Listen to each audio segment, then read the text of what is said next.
Take one. Okay. Hey guys, this is Bryn with the Mama on the Rocks coming to you from my car for our second chance to interview Jenn Kish from Sprinkles in My Closet, because the internet is crazy and you must have some amazing message to tell us because somebody is trying to get this to not work. So I'm so excited for you guys to get to meet my friend Jenn. She writes with me for a publication called Her View from Home, but her words can be seen in a lot of places. And I'm going to let her talk about how she got started writing. But one thing that I love is being able to have met Jenn in person. I think it's really important for people to recognize that those of us who are writers and we find each other online, and you guys are in this private group, so we do chat more often than a lot of people, so you feel like you know each other.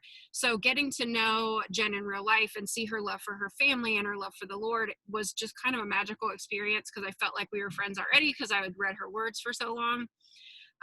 So know that I always tell you guys, like, we're real people. Like, I'm in my car right now so I can have internet that's halfway reliable and so I can hide from my kids. And so there's nothing special about us at all, but I think there are some of us that really feel called to just bring glory to God with our message. And that's something that is very profound and very obvious with Jenn, and I just adore her. And so Jenn is the mom to 6 kids who are gorgeous, and she somehow manages to educate them all while keeping them alive, which I feel like you should print yourself off a certificate. I don't know. Like, I feel like you need that on your wall. That's a good idea. I'm going to tell my husband to print me a certificate. Maybe like a teacher. Yeah. So talk to us about why you got started writing, and then also I love the part of your story that your husband was not super supportive of homeschooling. And I always tell people, when we homeschooled, we called it road schooling, because I didn't want my kids to like wear fanny packs and wolf t-shirts, because that was my idea of homeschoolers. Because I'm a product of public school. I didn't know. And you kind of shared that. So talk about that a little bit. Yeah. So first I'll tell you about how I got started writing. And I started, I guess, about 3 years ago. My husband and I moved our kids we moved 6 hours from home. So we're in the Chattanooga, Tennessee area, and we moved away from our church and our family and everybody. We didn't plan to move. It was kind of an unexpected thing, but an opportunity presented itself, and we felt like the Lord was moving us. So we moved. And being here where I knew no one and I had no outlet, homeschooling, it takes a lot out of you, especially if you don't have a solid group or some kind of distraction during the week. So, it takes a while to get to meet friends and meet people. So I kind of came to a point where I felt like the Lord was just kind of silencing me, because I had been involved in a class that I taught for many years, and I taught it weekly. And I felt like I had a lot of words to say, but no one to say them to. So I felt like it was just kind of a season of silence. And then one of my friends in the class said, well, hey, why don't you start a group online so that you can still write the same kind of lessons you were teaching us, because it was a Bible study. Mm-hmm. And we can go online and at least read the lesson. So I started doing that. And like I said, we started that group with 33 people. And that was 3 years ago. And then it kind of just grew into Sprinkles in My Closet. And I always get asked, where'd you get the name Sprinkles in My Closet? And I really wish it could be a profound or biblical reason behind it, but it really is truly that's just where I hide to eat my candy or things that I don't want to share with my kids. Because we all need a minute to ourselves sometimes. And if you go to the bathroom, they're going to follow you in there. So yes, the closet, they're not normally going to check your closet. So I think the extra layer of funny to that is, in this group, April can back me up, we have had a talk in the last couple of days about extreme kids sneaking food, especially sweets. And all these moms are like, oh my gosh, I have a lock on the pantry. We have a mini fridge in our closet. I'm like, yes, that is our reality. Yes, it is. It is. That's so cool to know that I'm not the only one. You're not. You are not. Yes. Yes. So then on the other side of that, the question about homeschooling is, I was like you, Bryn. I wasn't public schooled, but I was private schooled. And my husband was Christian schooled and public schooled. So he had like both ends of the spectrum. He had a really big public school and a really small Christian school. And then I was just kind of in the middle in this private school. So the only thing I knew about homeschoolers, I knew one homeschooler in my neighborhood, and she was very, very different, I thought. And I remember thinking, I don't have any interest in being, being homeschooled, homeschooling in the future, or, it just wasn't on my radar at all. It's the funniest thing because it's always true. The things that you tell God you'll never do are usually the things that you end up Yes. doing. Yes.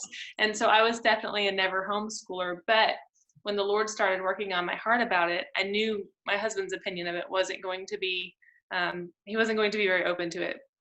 So I remember praying that the Lord would put it on his heart. And it's a long story, but it didn't take very long for him to actually come and approach me about homeschooling rather than me approaching him. And so that was really cool. And that was really just another, confirmation from God that that's the path that we were supposed to take. And so then we, jumped right in and we started going to homeschooling conferences and learning all we could. And we pulled our daughter out of her school and started. She was in the 2nd grade when we started, and she's a rising 9th grader. So this is our 7th year. Yeah. And you guys have 6 kids. So talk to us about, I think a lot of moms right now, I know in our group specifically, so in this particular group, everybody is an extreme parent or somehow is a caregiver of an extreme child. So a child with behavioral mental health needs. So we road schooled Briggs, and he has 5 diagnoses. We road schooled him because public school just was not a good fit for him. And that's kind of our story. But for a lot of people now with COVID, they're being faced with their district is saying they have to wear a mask and they've got a kid with sensory needs and that's not going to work, or their kid is high risk and so they're afraid that isn't going to work with sending their kid back, that they'd be putting them in danger. Maybe their child, a lot of our kids in this group have IEPs and 504s, and so they're not getting that accommodation met that they need to have. And so help some of us that are maybe on the cusp of deciding, because this week seems to be a lot of districts have released information of what their plans are. And so every mom is like in panic mode of making these decisions. So help us, talk us through those of us that are feeling overwhelmed by all of these decisions and choices, and can I do it? Yeah, well, first I would speak to, I don't have an extreme child, as you know. Yes. I do have one child who suffered from seizures. So that I was glad we were already homeschooling when that began, so that I could tailor his needs to his diagnosis or whatever. Sure. So I know a tiny bit about that. I don't know how to speak best to meeting the extreme needs, but I can tell you what I do. One thing that's really helpful for me, and I think that my case may be not to take the word extreme, but it's different because I've got so many kids. So I'm needed in a lot of different places at a lot of different times 6 of the day. kids is extreme. So, you go ahead and use that term. That is extreme. Yes. So that's kind of a piece of it that's challenging. So what I've done, and I've talked about this, I did a live video on my own page when this crisis schooling started, but I implemented something that I call, of course we're on video, the word escapes me, bookends. So it's called bookends. So what it is basically is the hours of my day that are protected from children. And this would all obviously vary by house, like what works in your home is going to be different from mine. But for me, I don't talk to my kids after 8 p.m. when we're schooling, after 8 p.m. or before 8 a.m. Like my kids know if you knock on mom's door, she's not coming out, she's not going to talk to you or make you breakfast until 8 a.m. Now, that would vary, obviously, but for me, I knew that I needed that time to decompress, to chill out, to be with my husband. That's very important for me. We get those 2 hours in. I don't care if we're laying in the bed staring at our phones, right? Or watching a show together or whatever. It's still time that is set aside for him and I, or just for me to chill out, because you can only be touched so many times in a day. You can only answer so many questions. So, but I am under the strong conviction that God created each of us uniquely to raise the children that he gave to us. That's the coolest thing about our children, is they were created specifically for us. So whatever they need, God has already put inside of us to be able to give to them. we teach them to tie their shoes. We teach them to use a spoon. We teach them to change their clothes. We teach them to use the potty. Yeah. I mean, we do all of these things. Why don't we think that we can teach them science and history and math? And I want every mom to know that you've been uniquely gifted by God to supply your child with every need that he or she has. That doesn't mean that you can do it alone. Right. You have to have, he's given you a partner or family members or help in some other way. So it's never that we just strike out and say, well, I can do all of this on my own. I've been writing a lot about the phrase that I am enough, because you are not enough. Like, you can't, that's just another thing that gives us pressure, like to feel like we have to be enough for everybody all the time. And we just have to acknowledge at first that we can't. And well, and I think from that faith perspective too, whether you're tying that into the educational piece or not, I think our consumer driven society wants us to believe that we're enough, but if we were enough, then why did Christ need to die on the cross? Like, that sort of negates Calvary. And so I think from that faith perspective, whether you teach that to your children incorporated with your homeschool or not, I think that's important for us as moms to know, because we carry so much all the time. Absolutely. It's freeing, really. Yeah. I think that at first you feel kind of empowered by the idea, well, I'm enough. And then you go, oh, shoot, like, now I'm enough. Like, I'm doing everything for everybody because I'm supposed to be enough for everybody. And you weren't created to be enough for everybody. So I think that's a tangent. Well, no, but I think that bookend idea is super important. And it's something within this group, very early on when we started doing these expert interviews, Bree talked to us about self-care, and that's something that's really hard for extreme parents. It's hard for any parent, regardless of your child's abilities, but for us specifically, I think we are managing the pressures of parenting, and then usually also being married and having a job and all the regular adult stuff on top of meds and therapies and decision making that are lifelong, and it's just a lot.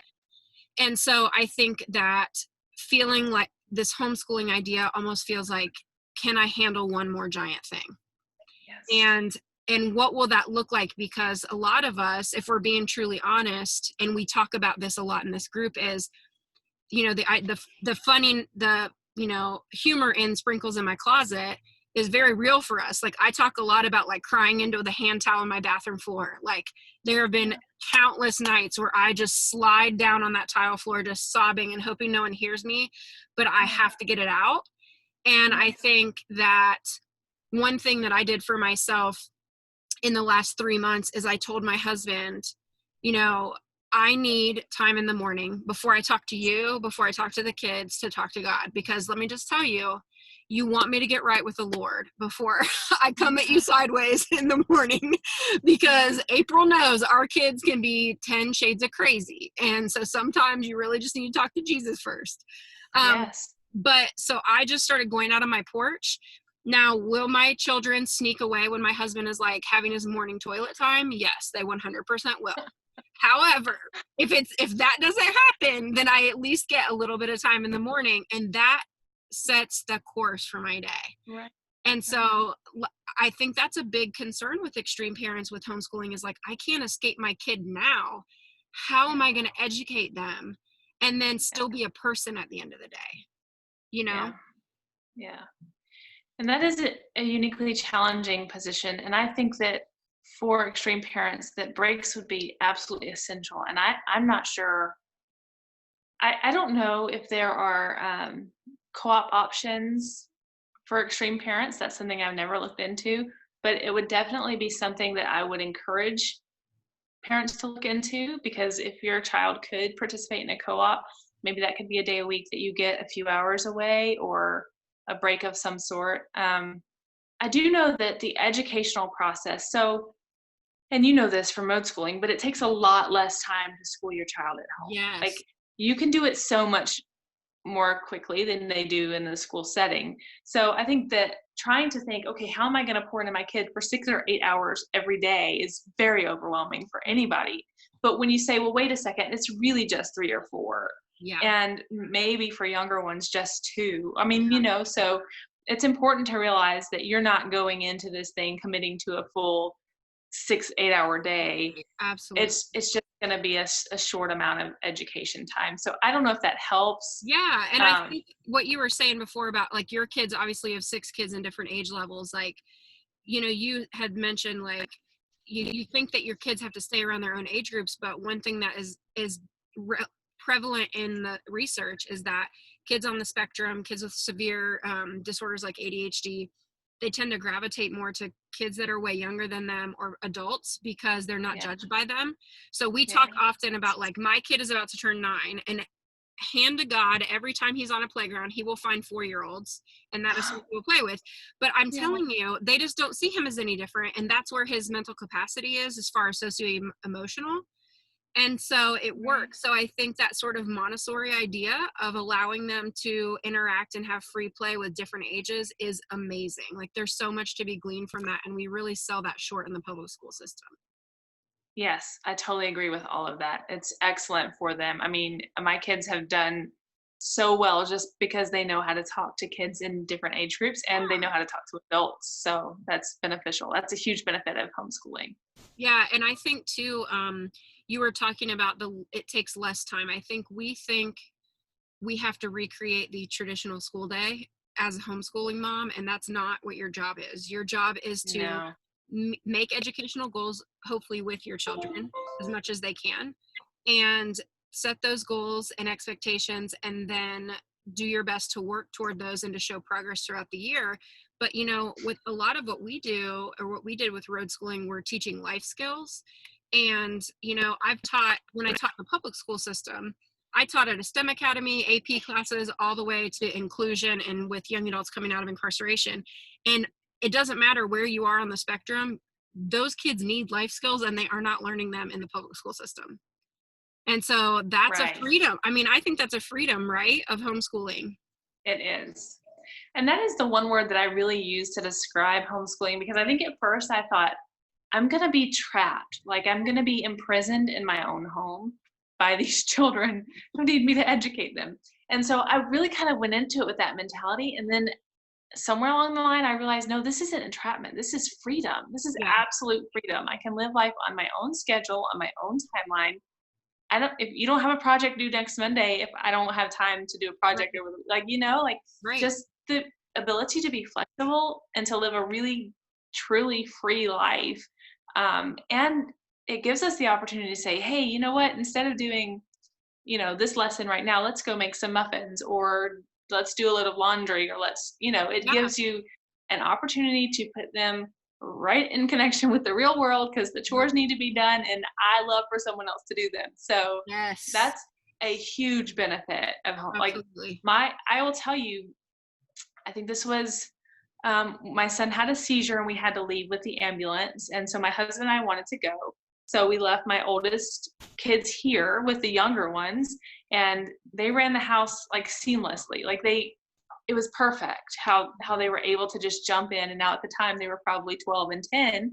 And most people would say, oh, you can't leave your kids at home at 12 and 10, but they knew how to run my house. You know, they were able to make dinner and do all the things they needed to do. And that's because they had those life skills that they learned along the way. Well, and I think that says a lot about the generational difference. Like, you know, we talk about how when we were raised in the 80s and 90s, we were out riding our bikes all day until the street lights came on, and we were playing with the neighbors, and we were cooking. I took care of my brother after school when I was like 8 or 9, and that was normal. But, you know, now that people would freak out. And so, talk just briefly about choosing the type of, like you said, you had attended conferences, and right now I know I've spoken at some homeschool conferences across the nation, specifically about parenting different learners. But right now everything's gone online, which, you know, April and I've talked, lots of people that'll watch this playback. It is a nightmare when the school systems are like, your option is to teach your kid online. I'm like, you might as well just put that in the toilet. Like, it's not going to work for your kid. So I think a lot of moms, as they had to wait for their districts to make these decisions. And then now they're only having a few days to decide what they're going to do. You know, it's very overwhelming to read like Unschooling, Charlotte Mason, this, you know, so how did you guys kind of decide we want to do this curriculum, or we're going to write our own curriculum, or this is what we're going to do? Well, early on, my first year, I remember going, like, I was so clueless about homeschooling that I didn't even know what subject she needed. Like, Sure. I mean, I was literally the least qualified person for this job, outside of the fact that God made me to parent my own children. But so I ordered the box set from Becca Mm-hmm. for the first year. And that was just the easiest thing for me to do, to follow someone else's instructions. And I think I did that for 2 years before I started switching out pieces. Mm-hmm. So I I like to go to the if you can't get to a conference, there's a lot of curriculum fairs around, so you Sure. can go and touch books and look at books. And there's great resources like rainbowresource.com, christianbook.com. They show you like all kinds of different options. And honestly, I buy a lot on eBay. Like if I find something I like on christianbook.com, I'll go and see if it's available on eBay for Yeah. less, or maybe someone bought it and didn't use it. And a lot of Okay. people, just so that you know, if you're a thrifty mom, I know the resource that I just put out this morning has embedded links to like thriftbooks.com and stuff like that. But also go on your local Facebook. They've got I was a member of like 4 or 5 different homeschool groups when I taught in Dayton, and they had like homeschool curriculum exchange groups, and that's all they did was trade and buy, and that was a huge savings. Yes, those are great options. Yeah. And there's a lot of free resources too. One of them is easypeasy.org, which is a full online homeschool curriculum. So if you are in a position where you just can't pay for Yeah. curriculum, then you can use things like that. Easy Peasy was developed by a missionary couple who couldn't get American books to where they Yeah. were serving. So they created their own curriculum and they make it free. So that's really cool. We Yeah. use that a lot for just enrichment and different things. But you'll learn that you'll find really what doesn't work. Yeah. So for me, as we went through, and each child is so different, there were things that worked for my daughter that weren't working for my son. And, and it continues on through all of the kids. But as I found a curriculum, like if I was unhappy with the Becca math, then that's when I said, okay, I'm not really happy with this. What else is out there? So Yeah. that's when I began to look to switch to things that were more helpful. And a lot of things, well, not I don't do a lot out, but I do math now. Like math, they do completely online with teaching textbooks. Mm-hmm. Their lectures are online. They're graded online, like all of that. They do all that for you. So there are things that I did because I knew I needed to have some help in certain areas. Sure. So curriculum is a big one, and I think that is the most overwhelming part of it for new homeschooling families. Is there's so many options. How do I know what to choose? Yeah. And really, I think the best way to start is just jump into something that you feel like you can connect with, and then just start deciding what you don't like as you move forward, rather than trying to determine what you do like, because there's so many options to choose from. And that was the I don't. big thing. Yeah, I mean, I'm such a nerd for research. I researched it to death for a year before we decided to do it. And once I decided Yes. I don't think I'm going to make my kid any dumber if we just do this for a year. Then I was like, all right, I can do it.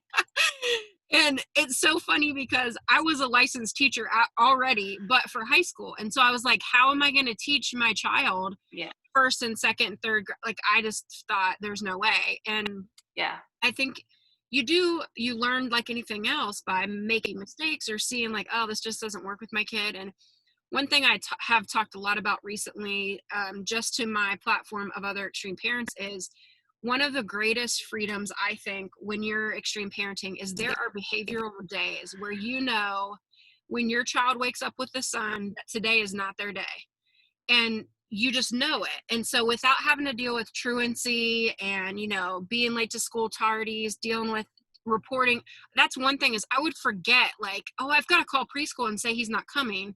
I'm like, this is my kid, like, why do I have to tell? But you just don't think about it. And Right. so that was super freeing. And of course we were living tiny, so our life was a little different, our lifestyle at the time. But we would just pick up and go for a long weekend. We would stop along the way at national parks or at historical sites, and our son learned so much better and retained so much more putting his hands on things, asking questions that made sense in the moment, and that was just a tremendous gift, I think, for us. Yeah, it's so cool because then it teaches you a lot about your child's learning style. Yeah. You can really learn how they need to learn by interacting with things for your son. And we were kind of the same way because 1 weekend a month was a 4-day weekend for my husband, but we couldn't travel because Mm-hmm. the kids had to go to school. It's like, Yeah. this doesn't make any sense. Like, we're living on their schedule so she can go to kindergarten. Right. And, and I know that that's the way the world works, and that, that works for most people. And I just feel the same as you, that it was just freedom to be able to move around and do what we wanted to do when we wanted to do it. So tell me about, like, as you've gone through this, and you've done it for 7 years, so I would consider you a complete veteran. Are there things, because you went through it and you, like, we've talked about, you learn from messing up, or you learn from, oh, this worked for this person and not for this child. And no matter how many kids you have, every child is different, whether they're neurotypical, whether they have extra needs, whatever. So what are some things that you do differently now that at first you wouldn't even have thought to do, but now that oh, these things work more seamlessly, I'm so glad we do it like this now? I'll tell you one thing that I do, and I'm not sure that it's a this works or this doesn't work, but I'm much more relaxed about things like, so with my first child, I was determined that she was going to read at age 5 or 6 or, early. Yeah. And then, this thing keeps clicking. Sorry. It's okay. It's trying to download my pictures. Anyway. And then, so I was very set on recreating that classroom feel and hitting those timeline goals that they set in the public school system or the private school system, wherever. And so I didn't give a lot of grace. I kind of was very rigid, and we're going to do this, and we're going to do this, and we're going to do this. And now that we've been doing this for a long time, I can look at one of my kids and I can go, okay, you're tired. Let's do this in 10 minutes. Or, why don't you go play for a few minutes and come back? Like, I'm much more flexible, and I feel the freedom to be that way now. Yeah. So that's one of my best friends that homeschools her 2 kids, and they're very close in age. She has she's been questioned a lot because her oldest, who's not quite Briggs's age, is still learning to read. And she's like come to me and been like, is that, like, should I be freaked out, or is it okay? And I'm like, listen, first of all, you need to tell them to get on with themselves. Yeah, but for sure, every kid, she'll get there. She's yes. a brilliant kid. She's brilliant, and she's creative, and she's loving and sweet. But I think that's a big, important part, is not only to give grace to ourselves, but to give grace to our kids. And, I think as parents, we expect so much of our kids, because as generations have come along, we have more pressure on us. So we put more pressure on them. And it's like, really, honestly, who's to say 100 years ago kids weren't still wonderful kids, and they learned in a one-room schoolhouse, and they milked cows first thing in the morning, and that everything was different then. So it doesn't mean that way was wrong. Right. It was different. Yeah. But I think one of the most harmful things for homeschooling moms, and really moms in general, are those kind of milestone things. And I think that we look to, okay, they should be, we start it when they're born. Well, they should roll over by, 3, 4, 5 months, and they should be crawling by 9. And, and those things are important for development. And I know that we need those things to assess that they're developing properly, but we carry it on into the school years, and we go, okay, she's got to be reading by 6 and doing division by 8. And, like all of these things that we get so trapped in that box of feeling like we have to hit these milestones, that we forget that these kids are not made for boxes, right? Like, they are independent learners, and they learn at their own pace. And it's really cool to watch them desire to grow and learn. But I'm also, I'm not pushing anymore. Because I think that you can really do a lot of harm to their natural curiosity, their natural desire. So now I'm just I'm still prompting, I'm still holding them accountable and, creating that schedule, but I'm not like, you have to be reading right now, or you're 6 days late for reading, or, I'm just not. Yeah. I'm not.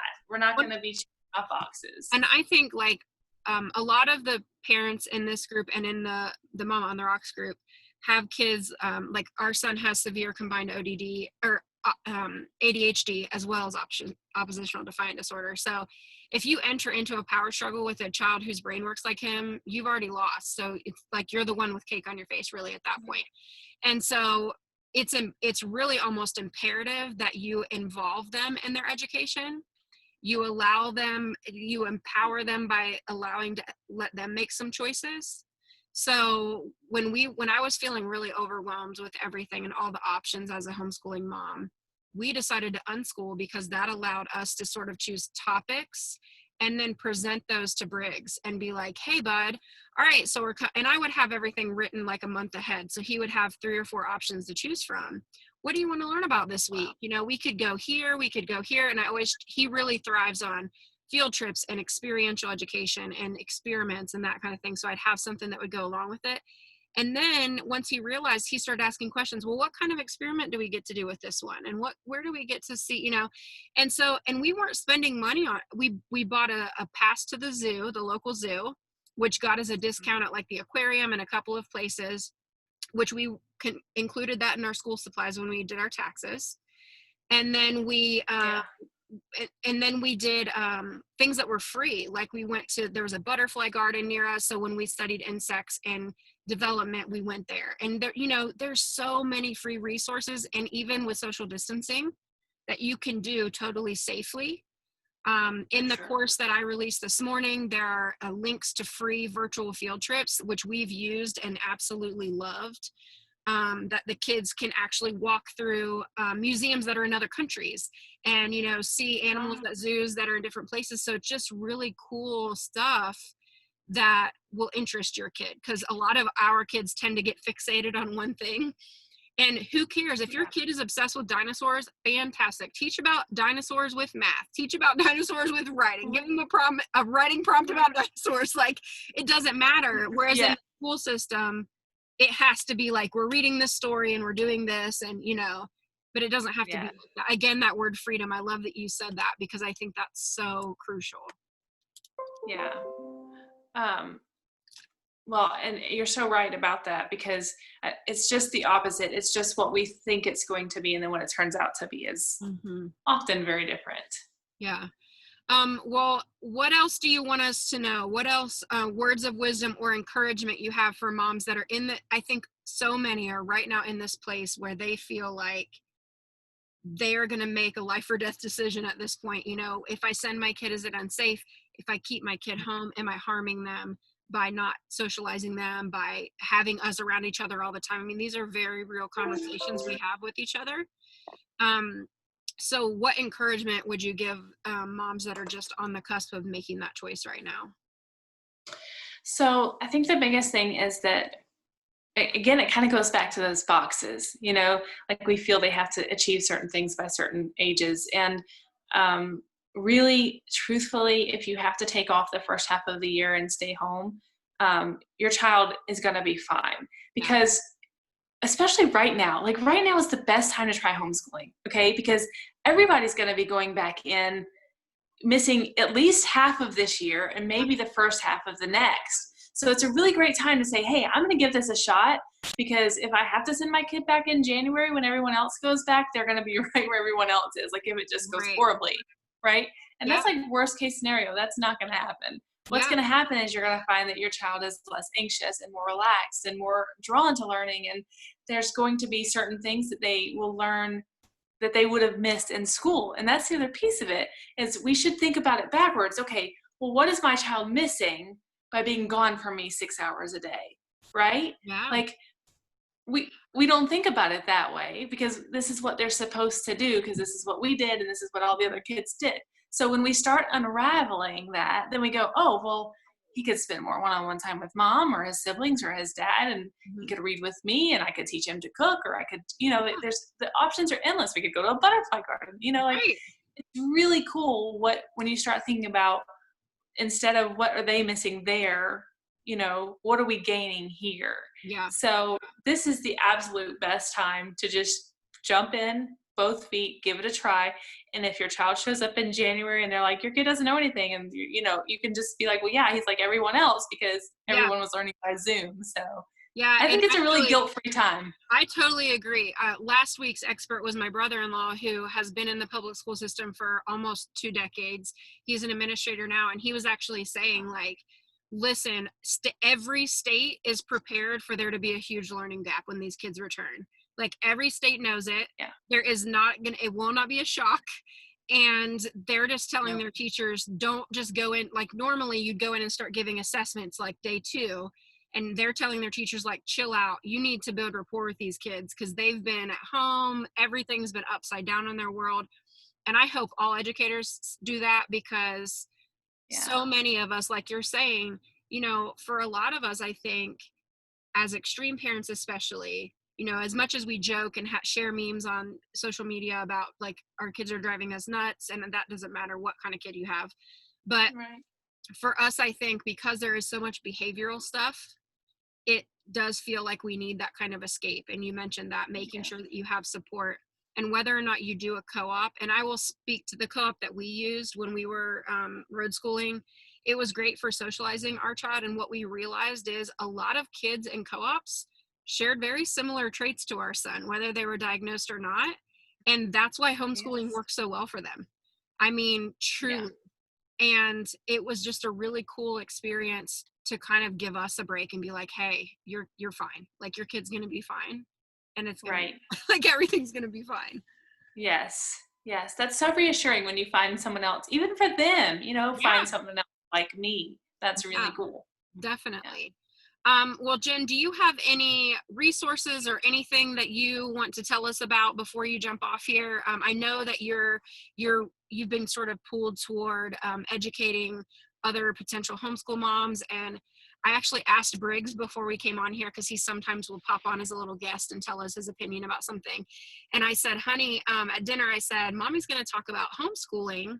What was your favorite part about homeschooling? And he said, it's been a while, it's hard for me to remember, but I liked a lot of the parts. And I said, that's good. And he said, I just hope that you can tell everyone not to be afraid, because every kid should get to learn like that. And I thought that was so awesome, Oh, that he was just that like, is awesome. yeah, that he recognized that he's not missing out, that he still Right. is able to, I mean, we still see friends and we still play. It's not like just magically he's only allowed to be in his own home. So I think Right. people kind of have this misunderstanding, just as we did, like you were saying, before we started homeschooling. Yeah. Yeah. The only thing I would add, Brandon, and I don't know if this is a Christian-based community or not, but that's why this resource is really cool. But so every morning I do what we call the Proverbs Circle. So it's a Bible circle that we sit in every day. And I never intended for it to be just Proverbs. I intended to work through multiple books of the Bible with my kids. But we loved Proverbs so much because it is so packed full of wisdom for kids.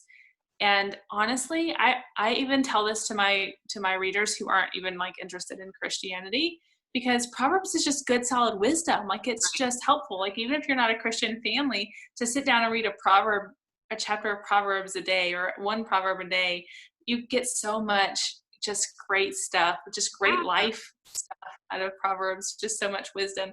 So that's one of the coolest parts of my day, is that we started out that way, and we talk about a specific, it's supposed to be a chapter a day, but in my family it ends up being a verse or two or three. And Mm-hmm. we talk about the verse, we talk about what we think it means to us, and then I send my kids off to draw a picture of what they got from that. And that's always so cool to see what they put into writing, what they put in ink, of Yeah. what they got out of the lesson in Proverbs that day. And I think it really helps them remember going forward. And one of my very favorite things is that every now and then I'll be cleaning up something and I'll find one of those papers, and it's just such a great reminder of, okay, this is what they got out of that. Oh, I Like if love they got that. nothing else, they got a little bit of Proverbs that day. And Yeah. those are things that will live on. I tell my kids there's two things that are eternal, and that's the people around you, and the people, right? Your soul, and the word of God. So you can't go wrong with those two things. You Right. put your love into other people, and you put your love into the word of God, and those things are going to last Absolutely. for eternity. So That's that's something my that they'll favorite part of our remember. homeschool. They're going to remember that too. I mean, one of the I things, hope so. yeah, one of the things that now I was an English teacher, so I love that you do that. And as an extreme parent, one of the things I put in that resource and I talk about all the time is, it doesn't matter what level your kid learns on. It doesn't matter what level they read on, what level they understand or write on, or if they can't write at all.